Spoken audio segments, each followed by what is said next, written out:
ہمارے پاس شام غریباں کے متعلق اخلاقیات سے گری ہوئی باتیں پہنچتی ہیں، انفارمیشن پہنچتی ہے. آپ شام غریباں کی رات جون سی ہوتی ہے اس کو کس انداز سے دیکھتے ہیں آپ لوگ، اور شیعہ کس نظر سے دیکھ رہا ہے شام غریباں کی رات کو؟ شام غریباں پہلے نمبر پہ تو بہت غم کی رات ہے. صبح امام حسین علیہ السلام نے شہید ہونا ہے اور آخری رات ہے امام کی، اور امام علیہ السلام نے اس رات کے کئی حصے کیے اور خواتین سے ملے، اپنی بیگمات سے، اپنی بیٹیوں سے اور بچوں سے. تو سوال یہ ہے کہ اولاً کیا آپ کے پاس دلیل ہے اس چیز کی کہ وہاں کچھ ہوتا ہے؟ کیونکہ رسول خدا صلی اللہ علیہ وسلم نے فرمایا کہ آپ تب تک اس بات پر یقین نہ کرو جب تک آپ کانوں سے سن نہ لو اور آنکھوں سے دیکھ نہ لو. کیا کسی نے دیکھا آج تک؟ نہیں. اور مجھے بھی کافی عرصہ ہو گیا نہیں دیکھا. تو خیر یہ چیزیں بیس لیس ہیں. اچھا، زلجنا، گھوڑے کو زلجنا سے تشبیہ دی گئی ہے، اور اکثر یہی سننے میں آتا ہے جو نیاز آپ بانٹ رہے ہوتے ہیں یا پانی پلا رہے ہوتے ہیں پہلے زلجنا کا منہ لگایا جاتا ہے، مطلب کہ زلجنا کا جھوٹا پلایا جاتا ہے. اس کے اندر کتنی صداقت ہے؟ کیا یہ حقیقت ہے؟ اولاً تو ایسا ہوتا نہیں ہے، اور اگر کوئی کھلا بھی دیتا ہے تو وہ اس سے علیحدہ کر کے کھلاتا ہے. شبیہ زلجنا امام حسین کے گھوڑے سے تشبیہ دی گئی ہے. کیا یہ نسل جون سی شبیہ زلجنا چل رہی ہوتی ہے؟ کیا واقعی یہ حضرت امام حسین کے گھوڑے سے ہی نسل نکل کر آ رہی ہوتی ہے؟ زلجنا کے ساتھ جو ہمارے لفظ لگتا ہے وہ شبیہ زلجنا ہے، شبیہ زلجنا لائک اس کی ریپریزنٹیشن.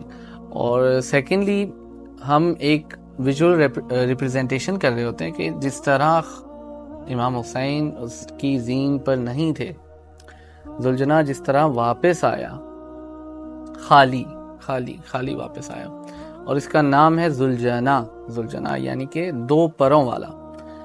کیونکہ جب لوگوں نے دیکھا کہ اس کی دونوں سائڈز پر تیر لگے ہوئے ہیں، جب امام علیہ السلام اکیلے رہ گئے تو اس نے امام کے چکر کاٹنے شروع کر دیے. پہلے دائیں جانب، جب اس کا دایاں حصہ زخمی ہوا تیروں سے تو اس طرف تیر لگے، اور جب بائیں طرف پھر یہ گھومنا شروع ہو گیا تو جب دیکھا کہ بائیں طرف بھی تیر لگے تو پھر اس کا نام رکھا گیا زلجنا، دو پروں والا. اور سیکنڈلی اس نے ویسے ہی خیام میں واپس آیا تاکہ مخدرات کو یہ بتا سکے، ایک اشارہ دے سکے کہ امام اب نہیں رہے. اور اس سے بڑی بات، ہم جب زلجنا بناتے تو ہم شبیہ زلجنا کا لفظ استعمال کرتے ہیں، ہم نسبت دیتے ہیں. اور جس چیز کو کسی معصوم کے ساتھ یا نبی کے ساتھ یا کسی ولی کے ساتھ نسبت ہو جائے اس کی تعظیم کرنا آپ پہ فرض ہوتا ہے. مثلا سورہ البقرہ آیت نمبر 158 میں اللہ تعالیٰ نے صفا و مروہ کو شعائر اللہ کہا گیا، یعنی کہ اللہ کی نشانیوں میں سے کہا گیا. اور پھر اگلی ہی آیت میں اللہ تعالیٰ نے فرمایا کہ جو ان کی تعظیم کرتا ہے وہ تقوی کی علامت ہے. تو اس کو صرف اور صرف نسبت دی گئی ہے. اب اکثر اوقات آپ دیکھتے ہیں کہ 12 ربیع الاول کا جلوس نکلتا ہے یا جلوس وغیرہ نکلتے ہیں تو وہاں پہ لکڑی کے ہم بناتے ہیں مدینہ شریف کے، مکہ شریف کے ایک چھوٹے چھوٹے پروجیکٹس ٹائپ بنائے ہوتے ہیں. تو کیا آپ بد احترامی کر سکتے ہیں ان کی؟ نہیں. کیوں؟ نسبت دی گئی. حالانکہ بنے وہ لکڑی سے ہیں، وہ چیز نہیں ہے لیکن نسبت ہے. وہ شبیہ ہیں، شبیہ اور عکس، یعنی کہ عکس ہے اس کا، وہ اصل نہیں ہے. ہم یہ نہیں کہتے کہ یہ امام حسین کا گھوڑا ہی ہے، لیکن اس کی شبیہ ہے، شبیہ بنائی گئی ہے. شکریہ. کربلا کا سارا واقعہ، کیا امام حسین ہمیں رلانے کے لیے چھوڑ گئے؟ ہم اپنے آپ کو اذیت دے رہے ہوتے ہیں. کیا اسی لیے امام حسین یہ کربلا واقعہ ہوا تھا؟ اس کے متعلق آپ کیا کہیں گے؟ قرآن پاک کی آیت ہے سورہ شورا آیت نمبر 42 کہ میں تم سے اپنی یہ جو رسالت ہے، جو میں نے آج تک طائف میں پتھر کھائے، جو کچھ بھی کیا، جو میں نے تم تک دین پہنچایا، اس کا کوئی اجر نہیں مانگتا الا مودۃ فی القربہ، کہ سوائے یہ کہ میرے قرابت داروں سے محبت کی جائے، مودت کی جائے۔ اب لفظ محبت جو ہے یہ مودت سے چھوٹا ہے۔ محبت نارمل ہے، لیکن مودت اس سے بھی اگلی چیز ہے کہ آپ اس کے غم میں رو، اس کی خوشی میں خوش ہو۔ تو ہم تو یہ سمجھتے ہیں، ہمارا قرآن پہ عقیدہ ہے کہ اگر ہم نے رسول خدا کو اجر رسالت دینا ہے تو ہمیں ان کے غم میں شریک ہونا ہے اور ان کی خوشی میں خوش ہونا ہے۔ اور اس کی تفسیر میں کئی مفسرین نے، جیسے ابن کثیر اور دیگر اہل سنت بھائیوں کے مفسرین نے لکھا ہے کہ جب یہ آیت نازل ہوئی تو رسول خدا نے فرمایا کہ اس سے مراد میرے قرابت دار یہ ہیں، اہل البیت علیہم السلام۔ اور اگر رونا غلط ہے اس کے اب آپ ہمیں کہہ رہے ہیں کہ آپ کربلا کے 1400 سال بعد رو رہے ہیں، تو کیوں نہ ہم یہ دیکھیں کہ رسول خدا نے کیا کیا۔ رسول خدا نے کیا کیا؟ صحیح مسلم میں روایت ملتی ہے کہ رسول خدا صلی اللہ علیہ وآلہ وسلم نے جب جبرائیل علیہ السلام نے رسول خدا کو بتایا کہ آپ کا یہ نواسہ شہید ہوگا تو آپ اتنا روئے کہ آپ کی داڑھی مبارک بھیگی۔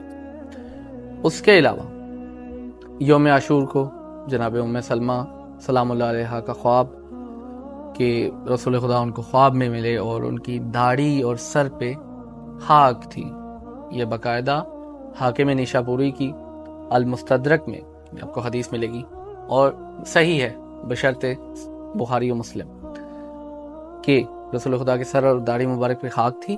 جناب ام سلمہ نے پوچھا یا رسول اللہ آپ کو کیا ہوا ہے؟ تو رسول خدا نے فرمایا ام سلمہ میں ابھی کربلا سے آیا ہوں، میرا نواسہ شہید ہوا ہے اور میں صبح سے شہداء کا اور اپنے بیٹے کا خون اکٹھا کر رہا ہوں ایک شیشی میں، اور وہ میں تمہیں دے رہا ہوں۔ تو اب رونا سنت رسول ثابت ہوتا ہے، غمگین ہونا سنت رسول ثابت ہوتا ہے، تو ہم اس سے زیادہ کچھ نہیں، ہم ایک سنت پہ ہی عمل کر رہے ہیں۔